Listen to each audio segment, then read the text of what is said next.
Hi guys and girls, welcome back to Watch the Time. Thanks for tuning back in. Thanks for coming back to see me. I'm really pleased you've done so, and I'm exceptionally pleased about to bring you this Boderry. This is the Landmaster. They recently released a chronograph version, but I do like this one. This one's sort of like a field style watch, very colourful, made of titanium, so it's going to be very light. The loom is what really sort of drew me towards it. It's got tubes of loom, which I'm not going to compare it to something else, but you would generally think, given it's got tubes of loom, is the loom going to be banging? I would expect it to be, so hopefully when we get to that point, we'll see together. But the Boderry Landmaster, Boderry have done some excellent stuff. I've featured quite a few. Up until now, I'll be honest, there's a couple of things on the watches that I've had that little things that they've missed out, a little bit, maybe a little bit of attention to detail. This is one I've been really excited about. Fortunately, they sent it over to me, so we could get there together in terms of making an informed decision on whether it is all that in a bag of chips or there's better other stuff out there. Like I said, titanium, sapphire crystal, it's got a Seiko movement inside, nice dial, good loom. There's lots to like and not for an awful lot of money. So, yeah, like I said, we'll get there together, but I'm going to stop going on because you want to see the watch. You don't want to be looking at me. So get yourself a nice beverage, a nice brew, because it is about that time to get the camera turned around and get on with it. Hi guys, so this is the watch. This is the packaging you get. It's sort of like a shipping container. Inside you have all the bits and pieces. So you've got an instruction manual. It's got a warranty card inside, unfortunately not signed. It's got all bits in there. I don't read it. You're more than welcome to do so. In a foam, you'll see that I've taken off 3 links for it to fit my wrist. Screw pins, nice and easy, the size. And that's the watch. Let me just put everything to the side. So yeah, this is the watch. It's got velvety material inside, keep it nice and so it's all nice and soft. But yeah, this is the watch. Several colors to choose from. You'll also have seen this on its NATO strap, which was, yeah, I think it looks cool on that. It's nice because the lug to lug is just really long. So that helps it to come a bit further down in terms of length. But yeah, this is the Boderry Landmaster. You'll see down on the dial. I've wanted to get one of these in for a while. Has it lived up to my expectations? So we're going to find out right now. So yeah, Boderry Landmaster. Inside this watch, it's running the Seiko N835 movement.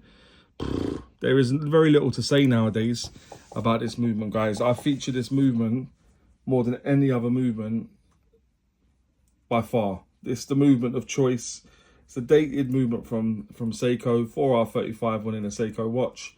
And yeah, 24 joules, 21,600 beats per hour, 41-hour power reserve, and just the AK-47 of the movements, which is why it's the go-to, really. Really nice. This one's running a little bit slow every day, about 6 seconds, but still well within parameters, and yeah, nothing to grumble about. And if and when you feel like it, or if you're capable of doing it, you can regulate it by taking the case back off. So there is that option, just FYI. The construction of the watch, aside from the case back and the crystal, is titanium. So yeah, it's got titanium. This one looks, I like titanium, but I think the main issue I have with this is the color. It makes it look a bit sort of like a toy. It doesn't look like a real watch in my opinion. It looks a bit sort of plasticky, but the bezel, crown, case, solid end links, bracelet and clasp is all titanium, as is the crown. So yeah, the case thickness of the watch is 12.8 millimeters. The case diameter, I measured from the 8 to the 2. It was coming at 38.3 millimeters. When you go from the 9 to the 3, including the crown, it was coming at 42.3 millimeters. Lug width on this is 20. That does taper down to 16 and back up to 19.5 millimeters at the clasp. And the lug to lug, tip to tip of the watch. So I did mention before it's quite long. So it's 48 millimeters. You'll think it's fine, that's perfect. Okay, so given it's got sort of really strange end links that really flare out, it then ended up at 61.6 millimeters, which is crazy. The watch itself is well sized generally. The thickness is a bit more because of the crystal, but that lug to lug with those, the way they've done the end links is just mad. Makes it feel quite long on wrist, I've got to be honest. The case back is quite nice. I'm here for a case back Landmaster because it's a field style watch. It's got some information on there which we're going to run through. as well. Crown situated at the 3 o'clock position, screw down crown, nicely sized, makes it easy to engage with. The bezel's fixed, and you'll see that protruding crystal, which I mentioned just a moment ago. The bracelet is comfortable, screw pins, make it nice and easy to size. The titanium bracelet's comfortable. You got a fully milled clasp. The only thing I would say about these clasps when they're smaller is sometimes when you try and put it on your wrist, you'll find it's quite difficult to put on over your hand, but it's a bit loose on the wrist because the clasp isn't very long. So just bear that in mind. Signed with Boderry on there. Like I said, only a couple levels of micro adjustment because the clasp is quite small. The crystal covering the dial is sapphire crystal, and it's quite a pronounced bit of sapphire, isn't it? So yeah, I'm here for a bit of sapphire crystal. Good clarity as well, given that sort of domage. So yeah, well done. The water resistance is cited as being 100 meters. You'll see that down at the 6 o'clock position with the rest of War and Peace. So yeah, 10 atmospheres of water resistance, and the weight will appear in the top right. So with those 3 links removed, it was coming at 96.8 grams. So yeah, probably as light as you'd expect given it's titanium, but there we are. But let's have a look at the dial in a bit more detail. So I think the dial's really nice. I love the texture of the dial. This is a watch that I've wanted to get in for a very long time. So for me, it was one that was quite exciting. I remember when they released this watch, I was like, yeah, and they have released a chronograph version of this watch, so do check that out. It's an automatic chronograph, I believe, which is good to see in the world of quartz chronographs. I'm here for that. You don't get many automatic chronographs, especially affordable ones. So yeah, well done, Boderry. So the dial itself, so you've got a minute track going around the outer edge. You got battens that are loom-filled tubes. So you're going to be thinking, "Sire, this loom is going to be outrageous."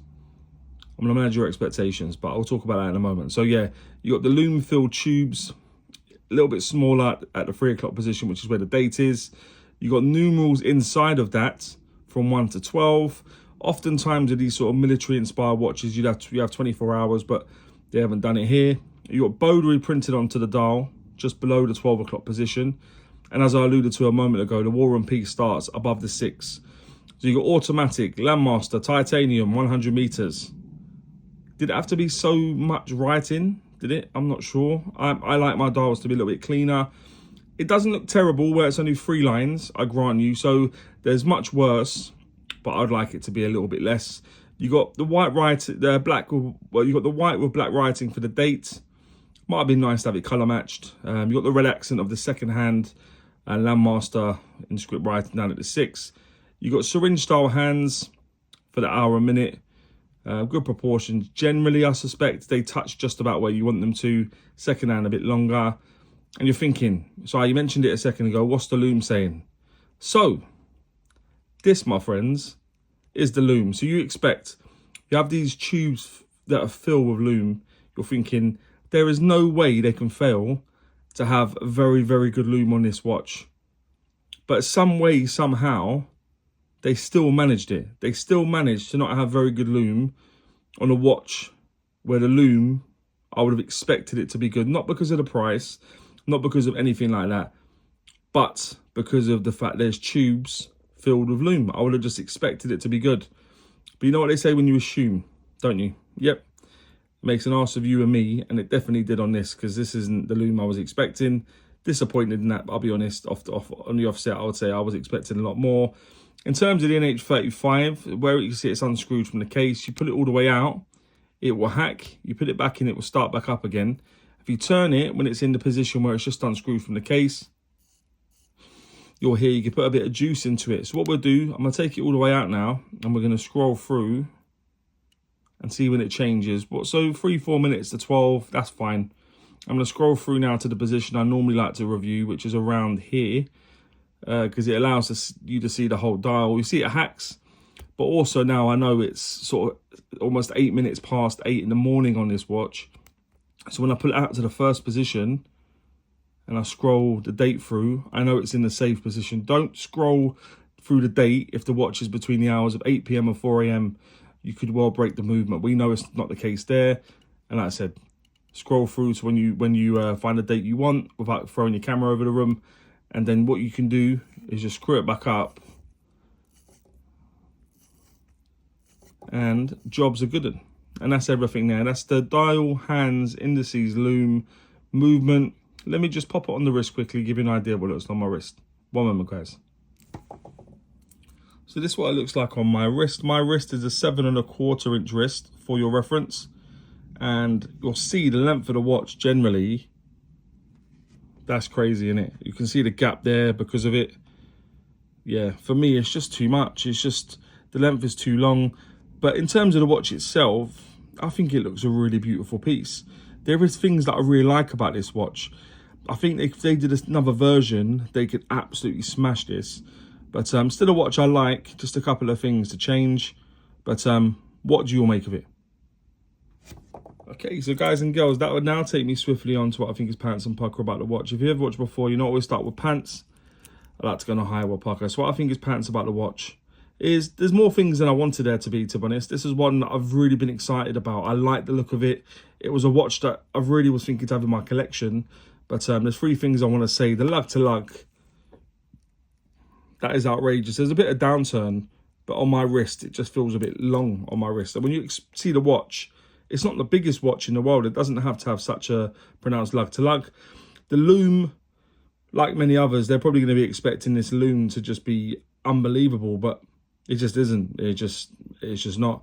And the colour of the titanium, I know titanium is grey and stuff, but this just looks almost like a toy because it's just, yeah, it just doesn't look. I've had comments on it and people think I'm wearing a toy watch. It's kind of mad, but yeah, it's just because of the grey really. So the colour, they're the 3 things I'm going to say for pants. Is the lug to lug, loom, and the colour of the watch in terms of the titanium. But what I think is pucker, a few things, because this isn't a write-off by any stretch of the imagination. First thing I'm going to say is the sapphire crystal. I love a bit of sapphire crystal. And I'm also going to say the crystal clarity, because when you've got a domage like this, it's never a given with a reflective surface and several lights that the clarity is going to be this good, but they have produced it, which is good to see. The dial, I love a dial. When you've got like that mottled effect on dials, it's, yeah, I'm here for it. The size, so forget the lug to lug. The size of the watch being 38mm, a bit thicker than I expect, to be honest, given, but that crystal is probably adding a mil and a half, so it tells you a bit, doesn't it? So yeah, the size, the bracelet is comfortable. I mentioned it earlier, screw pins to size it out, but yeah, it's comfortable, conforms to the wrist nicely. So yeah, I do like the bracelet. The clasp, as much as it's not as long, it's well done. It's fully milled, double safety pushers, maybe a couple more bits of micro adjustment are gonna miss, but yeah, I do like that. And the general look, so I know that looks plasticky in terms of that, but in terms of the watch, it's striking. I've got comments on it at work. People have asked me about this watch, probably more than a few watches I've had in for a while, to be honest. So yeah, that's not a bad thing, is it? So they're the things I'm gonna say for pucker, as I go with the sapphire crystal, crystal clarity, dial, size, bracelet, clasp, and the general look of the watch. And that'll take me on to, would I recommend this watch? And this one isn't as straightforward, I'll be honest. It hasn't been the watch I was expecting it to be, but I still think it offers something. I think it's a nice watch. If you can see past the things that I've mentioned, they don't bother you, it could be a belter. I don't feel like it's bad enough to say no or maybe, so I still say yes, but with a couple of adjustments, this watch would be absolutely banging, but still a good watch. But guys and girls, as ever, please let me know what you think about this watch and maybe any other watches you may want to see on the channel. And as always say, don't forget to like, comment, subscribe, and always watch the time. Take care, guys. All the very best.